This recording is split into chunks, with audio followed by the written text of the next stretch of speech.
নমস্কাৰ কাৰেণ্ট চাবলৈ আপোনালোকক স্বাগতম জনাই ষ্টুডিঅ'ত মই জ্যোতিস্মিতা। হীৰেন গুহাৰ দৰে ব্যক্তিক আমি আৰবান নক্সাল বুলি কওঁ। হীৰেন গুহাৰ দৰে ব্যক্তিয়ে নৈৰাজ্যবাদৰ সৃষ্টি কৰিছে। হীৰেন গুহাৰ দৰে ব্যক্তিয়ে শৃংখলিত সমাজ নিবিচাৰে। এই বয়সতো হীৰেন গুহাই ল'ৰা ছোৱালীক লৈ আন্দোলন কৰে। এবাৰ হীৰেন গুহাৰ ওপৰত তীব্ৰ প্ৰতিক্ৰিয়া আগবঢ়ালে মুখ্যমন্ত্ৰী ডক্টৰ হিমন্ত বিশ্ব শৰ্মা। এই বিষয়ৰ সন্দৰ্ভত জনাই যাম সবিশেষ। হীৰেন গুহাৰ দৰে ব্যক্তিয়ে আমি আৰবান নক্সাল বুলি কওঁ। হীৰেন গুহাৰ দৰে ব্যক্তিয়ে নৈৰাজ্যবাদৰ সৃষ্টি কৰিছে। হীৰেন গুহাৰ দৰে ব্যক্তিয়ে শৃংখলিত সমাজ নিবিচাৰে। এই বয়সতো হীৰেন গুহাই ল'ৰা ছোৱালীক লৈ আন্দোলন কৰে। আনহাতে নিজে কিন্তু কোনোদিনে আন্দোলন নকৰে হীৰেন গুহাই। হীৰেন গুহাই সাইকোলজি এনেকুৱাই। হীৰেন গুহাই আন্দোলন কৰিব শিকাই দিয়ে, কিন্তু নিজে তেওঁ নাহে কেতিয়াও। পূৰ্বে আমি ভাবিছিলোঁ মীৰা বৰঠাকুৰক ৫ লাখ ভোটত হৰুৱাব পাৰিম, কিন্তু হীৰেন গুহাই ওলাল যেতিয়া মীৰা বৰঠাকুৰক আমি ৬ লাখ ভোটত হৰুৱাম। চামুগুৰি শিঙিমাৰীত এই মন্তব্য প্ৰকাশ মুখ্যমন্ত্ৰী ডক্টৰ হিমন্ত বিশ্ব শৰ্মাৰ। আৰু আমি যিহেতু জনাইছোঁ যে সমাগত দেশত দ্বিতীয় আৰু তৃতীয় পৰ্যায়ৰ নিৰ্বাচন আৰু ইতিমধ্যে দ্বিতীয় পৰ্যায়ৰ যি নিৰ্বাচনী প্ৰচাৰ আছে, সেই নিৰ্বাচনী প্ৰচাৰ আজি সমাপ্ত কৰিব। আৰু তাৰ লগে লগে যি তৃতীয় পৰ্যায়ৰ নিৰ্বাচন আছে, তৃতীয় পৰ্যায়ৰ নিৰ্বাচনৰ বাবে যি নিৰ্বাচনী প্ৰচাৰ আছে, সেই নিৰ্বাচনী প্ৰচাৰৰ বাবে ৰাজনৈতিক দলসমূহৰ এতিয়া তৎপৰতা বঢ়া দেখিবলৈ পোৱা গৈছে। আৰু মুখ্যমন্ত্ৰী ডক্টৰ হিমন্ত বিশ্ব শৰ্মাই ইতিমধ্যে বিগত দিনছোৱাত কেইবাটাও দিনত ৰাজ্যৰ বিভিন্ন প্ৰান্তত নিৰ্বাচনী প্ৰচাৰ কৰা দেখিবলৈ পোৱা গৈছে। আৰু নিৰ্বাচনী সভাৰ অন্তত তেওঁ সদায় সংবাদ মাধ্যমৰ আগত কেতবোৰ গুৰুত্বপূৰ্ণ মন্তব্য উত্থাপন কৰা দেখিবলৈ পোৱা যায়। লাগিলে সেয়া লোকসভা নিৰ্বাচন সন্দৰ্ভতে হওক বা ভোট অংকৰ সন্দৰ্ভতে হওক বা বিৰোধী পক্ষতে হওক, বিভিন্ন ধৰণৰ তেওঁ মন্তব্য কৰা দেখিবলৈ পোৱা যায়। আৰু এইবাৰ হীৰেন গুহাইক তীব্ৰ কটাক্ষ কৰিছে মুখ্যমন্ত্ৰী ডক্টৰ হিমন্ত বিশ্ব শৰ্মাই। যিহেতু হীৰেন গুহাই বিগত কিছুদিনৰ পৰা কেইবাটাও বিতৰ্কিতমূলক মন্তব্য উত্থাপন কৰি চৰকাৰৰ বিপক্ষে বিতৰ্কিতমূলক মন্তব্য উত্থাপন কৰি শিৰোনাম দখল কৰিবলৈ, এটি সংবাদ মাধ্যমৰ শিৰোনাম দখল কৰিবলৈ সক্ষম হোৱা দেখিবলৈ পোৱা গৈছিলে।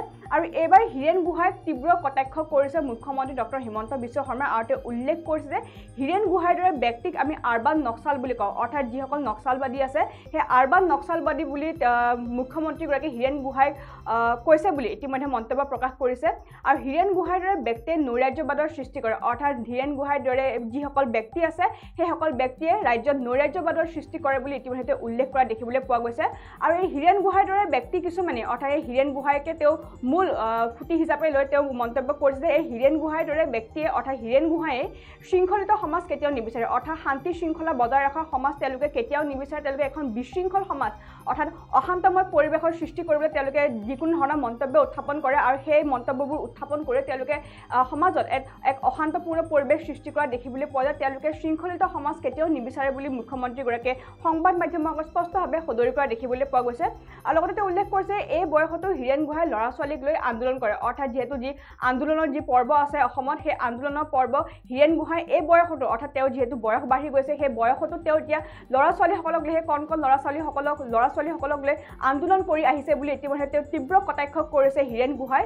কিন্তু লগতে তেওঁ এই কথাও উল্লেখ কৰিছে তেওঁ খালি হীৰেন গুহাই কেৱল উচতাই দিয়ে ল'ৰা ছোৱালীসকলক, অৰ্থাৎ ছাত্ৰ ছাত্ৰীসকলক হীৰেন গুহাই উচতাই দিয়ে, কিন্তু তেওঁ নিজে কেতিয়াও সমৰত নাহে। অৰ্থাৎ তেওঁ নিজে কেতিয়াও আন্দোলন নকৰে। তেওঁ খালি ল'ৰা ছোৱালীসকলক উচতাই দি সেই আন্দোলন কৰিবলৈ তেওঁলোকক আগবঢ়াই দিয়ে। আৰু হীৰেন গুহাই সাইকোলজি এনেকুৱাই, অৰ্থাৎ তেওঁৰ যি মানসিক স্থিতি আছে, হীৰেন গুহাই যি মানসিক স্থিতি আছে, হীৰেন গুহাই যি সাইকোলজি আছে, সেই সাইকোলজি এনেধৰণৰ বুলি মুখ্যমন্ত্ৰীগৰাকীয়ে তীব্ৰ কটাক্ষ কৰিছে এতিয়া হীৰেন গুহাই। আৰু হীৰেন গুহাই আন্দোলন কৰিব শিকাই দিয়ে, কিন্তু নিজে কেতিয়াও নাহে। অৰ্থাৎ তেওঁ আন্দোলন কৰিবলৈ শিকাইহে দিয়ে, কিন্তু তেওঁ কেতিয়াও নিজে সেই আন্দোলনৰ সময়ত তেওঁ নিজে কেতিয়াও উপস্থিত নহয় বুলি ইতিমধ্যে তেওঁ সদৰি কৰা দেখিবলৈ পোৱা গৈছে। তেওঁ খালি সদায় পিছফালে থাকে, পিছফালে থাকিয়ে তেওঁ আগফালে সেই ছাত্ৰ ছাত্ৰীসকলক উচতাই দি সেই আন্দোলন কৰিবলৈ তেওঁলোকক উৎসাহ জনাই বুলি ইতিমধ্যে তেওঁ মুখ্যমন্ত্ৰীগৰাকীয়ে সদৰি কৰা দেখিবলৈ পোৱা গৈছে। আৰু লগতে তেওঁ মীৰা বৰঠাকুৰ সন্দৰ্ভতে এটা গুৰুত্বপূৰ্ণ মন্তব্য উত্থাপন কৰা দেখিবলৈ পোৱা গৈছে। যিহেতু এবাৰ কংগ্ৰেছৰ হৈ গুৱাহাটী লোকসভা সমষ্টিত মীৰা বৰঠাকুৰে প্ৰতিদ্বন্দ্বিতা আগবঢ়াব। আৰু মীৰা বৰঠাকুৰ সন্দৰ্ভতো মুখ্যমন্ত্ৰীগৰাকীয়ে উল্লেখ কৰিছে যে পূৰ্বতে আমি ভাবিছিলোঁ যে মীৰা বৰঠাকুৰক আমি ৫ লাখ ভোটত হৰুৱাম, কিন্তু এতিয়া হীৰেন গুহাই ওলাল যেতিয়া আমি মীৰা বৰঠাকুৰক ৬ লাখ ভোটত হৰুৱাব পাৰিম বুলি ইতিমধ্যে সংবাদ মাধ্যমৰ আগত স্পষ্টভাৱে উল্লেখ কৰিছে মুখ্যমন্ত্ৰী ডক্টৰ হিমন্ত বিশ্ব শৰ্মাই। আৰু চামুগুৰি শিঙিমাৰীত যিহেতু মুখ্যমন্ত্ৰীগৰাকীয়ে নিৰ্বাচনী প্ৰচাৰ চলাইছিলে, যিহেতু নিৰ্বাচনী প্ৰচাৰ তৃতীয় পৰ্যায়ৰ যি নিৰ্বাচনী প্ৰচাৰ আছে, তৃতীয় পৰ্যায়ৰ সেই নিৰ্বাচনী প্ৰচাৰ বৰ্তমান তুংগত উঠা দেখিবলৈ পোৱা গৈছে ৰাজনৈতিক দলসমূহৰ শাসক বিৰোধী বৰ্তমান উভয় পক্ষই যি তেওঁলোকৰ নিৰ্বাচনী প্ৰচাৰ আছে সেই নিৰ্বাচনী প্ৰচাৰসমূহক লৈ সৰব হৈ পৰা দেখিবলৈ পোৱা গৈছে ইখনৰ পিছত সিখনকৈ তেওঁলোকে নিৰ্বাচনী প্ৰচাৰ চলাই আছে আৰু সামগুৰি শিঙিমাৰীতো নিৰ্বাচনী প্ৰচাৰ চলাইছে মুখ্যমন্ত্ৰী ডক্টৰ হিমন্ত বিশ্ব শৰ্মাই আৰু এই শিঙিমাৰীতে এই মন্তব্য উত্থাপন কৰিছে মুখ্যমন্ত্ৰীগৰাকীয়ে আৰু যিহেতু হীৰেন গোহাঁয়ে শাসকাধীন চৰকাৰৰ ওপৰত কেইবাটাও গুৰুত্বপূৰ্ণ বিতৰ্কিতমূলক মন্তব্য উত্থাপন কৰা দেখিবলৈ পোৱা যায় তেওঁ বাৰে বাৰে অসন্তুষ্ট প্ৰকাশ কৰা দেখিবলৈ পোৱা গৈছে মুখ্যমন্ত্ৰীৰ সন্দৰ্ভত তেওঁ অৰ্থাৎ শাসকাধীন চৰকাৰৰ সন্দৰ্ভত কেইবাটাও তেওঁ বিতৰ্কিতমূলক মন্তব্য উত্থাপন কৰিছে আৰু তাক লৈ এতিয়া সংবাদ মাধ্যমে হীৰেন গোহাঁইৰ সন্দৰ্ভত কিছু প্ৰশ্ন উত্থাপন কৰিছিলে আৰু হীৰেন গোহাঁইক লৈ মুখ্যমন্ত্ৰীগৰাকীয়ে এতিয়া তীব্ৰ কটাক্ষ কৰা দেখিবলৈ পোৱা গৈছে আৰু এই বিষয় সন্দৰ্ভত মুখ্যমন্ত্ৰীগৰাকীয়ে কি মন্তব্য আগবঢ়াইছে সেয়া আমি আপোনালোকলৈ আগবঢ়াইছোঁ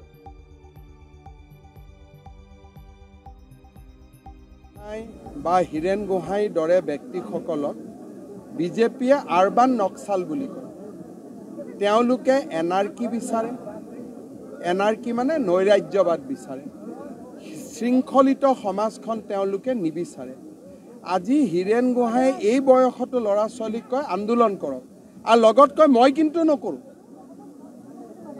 যুৱক যুৱতী আন্দোলন কৰিব তেওঁ কিন্তু লগত কয় মই নকৰোঁ কয় আমি আন্দোলন কৰিব শিকাওঁহে আমিতো নিজে আন্দোলন নকৰোঁ তাৰমানে এই মানুহজনৰ সাইকোলজি কেনেকুৱা হ'ব পাৰে হীৰেন গোহাঁই ওলাল যেতিয়া আগত যদি মীৰা বৰঠাকুৰ 5 লাখত হাৰা কথা আছিল এতিয়া হীৰেন গোহাঁই ওলাল কাৰণে আমি